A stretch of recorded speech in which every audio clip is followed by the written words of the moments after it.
Ladies and gentlemen, please have yourselves. See, I was going to do some kind of wonderful, deep voice, but I don't think that I can compete at all. Professionals. So we have, for your pleasure this afternoon, in room 211 here, Transformers stars and voices of stage and screen, if you will, and so you have to give me, because it's been a long day. Use the microphone. There you go. Oh, okay. So I'm going to do a little self-introduction. We'll just step down the panel and then is this thing on? Oh, I will make it on. That thing on now? Yeah. James Horan, I was playing Wheeljack on Transformers Prime. Woo! Woo!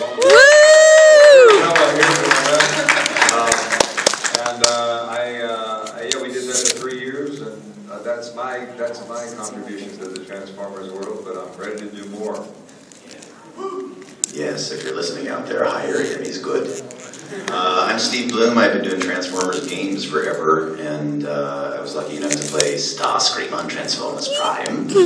And please hold your applause to the end of the list. And still playing Heatwave on Rescue Bots, Transformers Rescue Bots. My goodness. What? Didn't you do one? He knows you're doing it. Oh yeah, on Transformers Robots in Disguise. Yes. The old the anime. Yeah. That was my very first experience. I was Darkscream and Wars. Oh, yeah, wow. Yeah, wow. Thank you for that. No, you're welcome. No, thank you. You'll be paid handsomely. I actually tell people at panels now what we got paid for that show, and they usually buy me a drink afterward. Neil knows everybody's career better than the people that are sitting at the table. That's because I spend so much time at home alone. My name's Mark Ryan. I play Mr. Gates on Black Sails, and I'm a pirate. Played Transformers. I'm trying to think of what I may have done with Transformers. I was involved. Gates died. I worked on all 4 Transformers films. I did Bumblebee on the first one, although on the set I made everybody from Optimus Prime to Megatron. On the second one I was locked down. Behold. The Jetfire. Behold the glory of Jetfire. On the third one I just did a couple of lines, but I was on the set again as per usual, interacting with the actors and being all the robots, which means I walk around a lot with my arms about, get shouted at by Michael. And on this new one, I am locked down in the new film. So for those of you who are driving tonight, we're all going apparently with the V, we're taking the Chimera with us. So that's my contribution to this whole mad and crazy world of aliens that turn into and disguise themselves as cars. But you didn't bring up Baldo McMutton. Well, I'm Baldo McMutton, and I'm also secretly Baldo McMutton from the Stars TV show Black Sails. You mentioned Gates. Somebody I guess in a review called Mark Baldo McMutton, and he liked that, and I love that. Absolutely. When I create my animated series, I swear to you, the hero is going to be Baldo McMutton. The show was absolutely hateful. They actually destroyed the show line by line. They went through it and obviously hated pirates and hated what the show was about.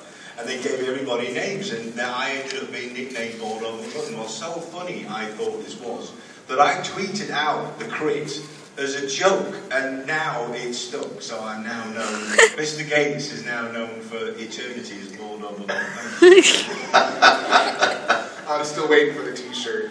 And I'm Neil Kaplan. As I tell people, there are 4 men walking the planet that have given voice to Optimus Prime, and I am 25% of those people. I suppose I kind of look at it and say there's the original Optimus Prime, Peter Cullen. There is Gary Chalk, who I refer to as Classy Prime. There's David Kay, who I usually refer to as either Studley Prime or Obscenely Handsome Prime. And then there's me in the kind of sense of the Smurfs. I'm Jokey Prime. I'm the guy you have around when it's like, oh, whatever. I have a good time with it, so I tease my friends, because now that we're doing a lot of video games, we don't work with each other as much, and we don't see each other on auditions like we used to. I believe the three of us were at the same agency way back when. So I used to see these guys all the time at auditions, and you know, I had an experience because James was one of those people that I didn't know before I got to meet him through voiceover, and then I'd start seeing him everywhere. You know, I'd see him on Star Trek, I'd see him on Highlander. It was just like, it was these, you know, because you'd have an actor who you saw, and then you got to Hollywood, and you'd meet them, and it's like, oh, that's kind of neat. But then there's this whole other thing when you know a person, and then you see them working.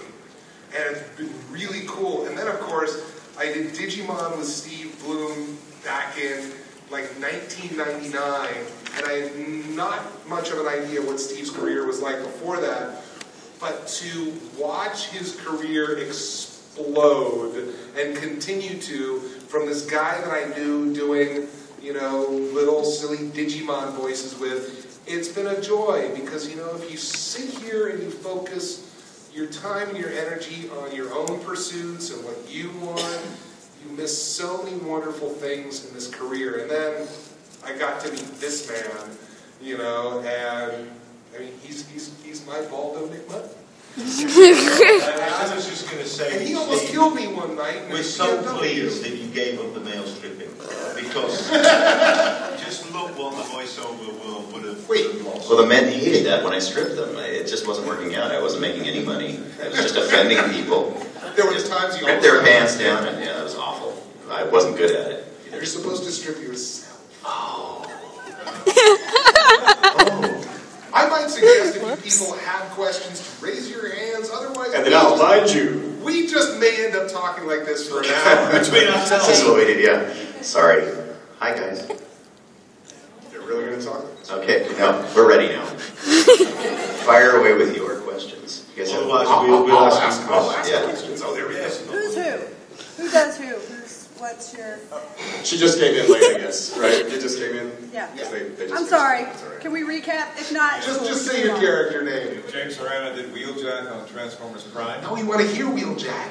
Can you do Wheeljack for us? Wrecking rules. Yeah. Wreckers don't call for backup, they call for cleanup. Yeah. Steve Blum, Starscream on Transformers Prime, call me Lord. And Heatwave on Transformers Rescue Bots. Rescue Bots, roll to the rescue! And Darkscream and Wars from Transformers Robots in Disguise, and I have no idea what they sounded like, because it was like 45 years ago. A bunch of characters on the games, too. I mean, that's part of it, but also with our show, because of the rights being split between Fox and Disney, they'll never actually release the DVDs here in the States. Right. So they showed it the one time through on Fox Kids, and now we can't really rewatch it, so... So I play with my action figures. Yeah! I do, I was Bumblebee. Permission to speak, sir. I wish to stay with the boy. And then I was Jetfire. Behold the body of Jetfire! I'm a mercenary to bring you now. About to open a space bridge. You have been duly informed, Earthling. And then in this one, I'm a character called Lockdown, who is sort of, you humans, always making a mess. And then I have to clean it up. Optimus, you think you were born? You were built. And your creators want you back. Spoiler alert! Just saying. And I played a little character called Optimus Prime. Yes, he Thank did. you. Thank you. Which, I will say again, yes, it sounded a lot like Peter Cullen from 1984. But if you want Peter Cullen now, I can do that as well. It's a totally different voice. So, you know, I'm just waiting for the man to put his boots up. Oh, stop it. He's a gentleman, by the way. Yes. Peter, because Peter's here in spirit, I'm sure. I think we've all worked with him or met him, whatever. He's an absolute gentleman.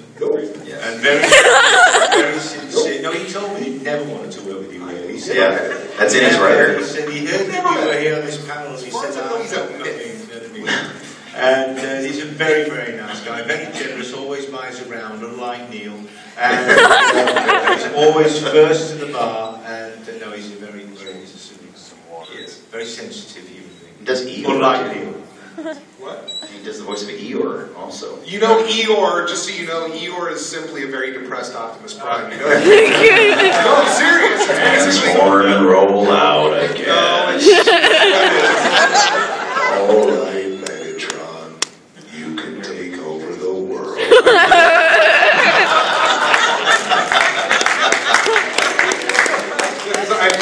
I played three of Peter's roles. I played Venger on Dungeons and Dragons.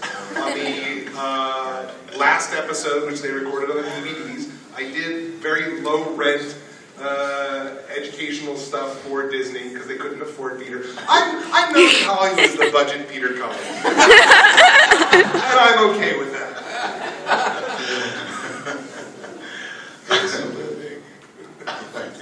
Let's try this. We are looking for questions in the brain. There must be something going on in this cerebral bit of the brain over here. Let's have an hour. Put that hand up, I will run I to saw you. one waving about here, sort of wasn't quite sure like that. It was claws, Bob. I saw some claws over there. No. We're going to ask you questions. Yes, we are. What do you come after you? I got little stories. Okay.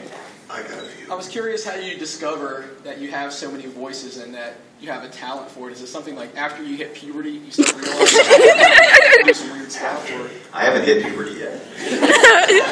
Wow, if you sound like that before, holy mackerel, I'm not going to hear you afterwards. It's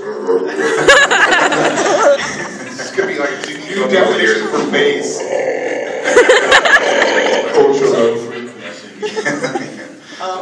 I mean, I discovered it when I was like 4 years old. I've been doing this stuff forever and ever. I grew up when I was a little kid watching the show called Copycats, which was just impressionists. It was pre-Saturday Night Live, and they used to do the sketch Celebrity Sneezes. And what I remember was Richard Nixon was, ha, ha, ha,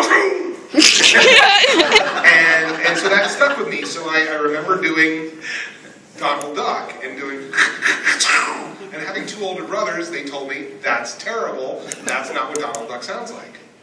So lo and behold, through enough goofing around, so